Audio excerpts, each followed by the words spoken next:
He'd been birched, he'd been flogged, he'd been certified insane, he'd been confined in solitary confinement and that kind of thing. So he'd had an awful life, really.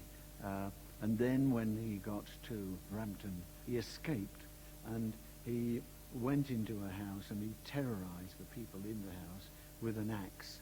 And of course some journalists immediately picked that up, and he was identified from thenceforth as the Mad Axeman. Mitchell was recaptured and sent to Broadmoor Secure Hospital. But 18 months later, in July 1958, he was out again, using the same trick. He had fashioned a key from one of his bed springs. This was Mitchell's 5th escape.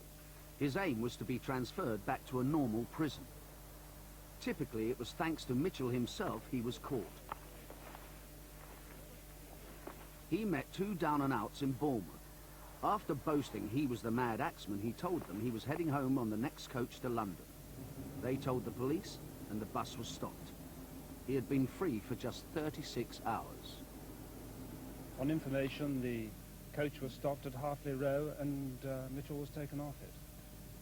The public had behaved very well, and by their helpful cooperation and keenness, it's helped our task considerably. We've had the aid of the soldiers, the Navy with a helicopter, and our own police, our own dogs, and dogs from neighbouring county, and our colleagues from neighbouring counties. It's been a good team effort.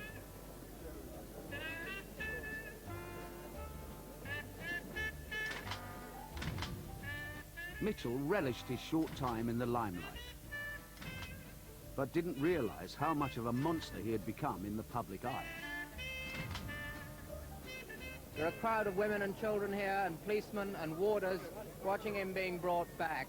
It was at about 4:45 that we first got an idea that Mitchell had been captured, and since then he's been in Hartley Whitney police station. Now these people looking vastly relieved and smiling and quite cheerful as the van carrying Frank Mitchell comes in. Mitchell's brief spell of freedom got him into the worst trouble he'd ever known. During a break-in to get clothes and money, he held a couple hostage and slightly injured the husband in a scuffle. His meagre haul was a car he couldn't drive, 10 and 9pence in change, and some clothes. The hue and cry had made him famous, and now the law was going to make an example of him. Mitchell pleaded guilty to robbery with violence. On conviction, he got an extraordinary sentence, life imprisonment. But not everyone saw a monster there, not even the woman he robbed. My advice to people is to treat him kindly and give him what he wants. If he wants a car, let him have it, or money or anything, just to get him. He won't hurt anyone if they'll only do that. Be nice to him, and he won't hurt. Yes, be nice to him, and I don't think they'll come to any harm. The apparent injustice of Mitchell's punishment brought out the Krays' charitable instincts. Mitchell's prison file, which was secret until it was released for this program, contains telegrams from the Krays requesting more and more visits. They visited Mitchell whatever prison he was in, and Mitchell wrote to them frequently. By 1966, when Mitchell had been in Dartmoor for 4 years, the Krays and their henchmen had become Mitchell's only visitors.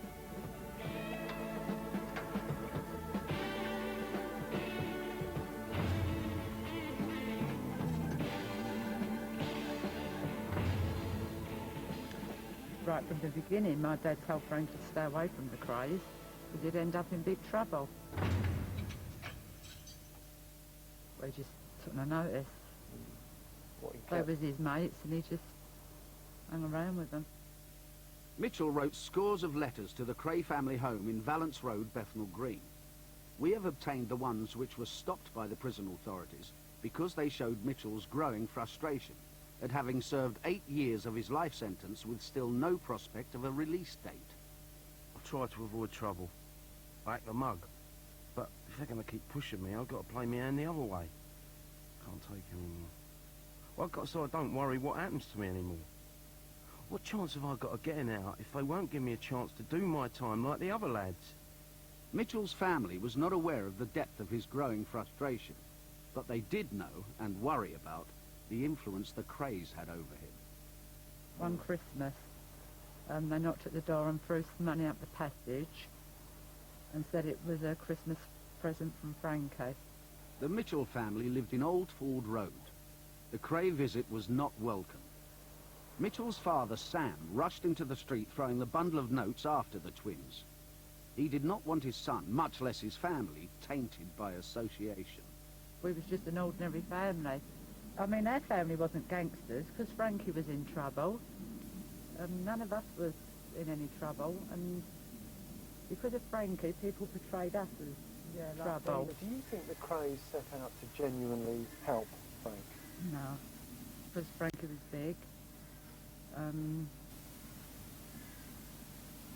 They thought that, well, they could use him or something for their own purpose. As a criminal? Yeah. In part 2, eyewitnesses tell of the Krays' plot to spring Frank Mitchell from Dartmoor and cover themselves in glory. But the firm's good deed ends in murder.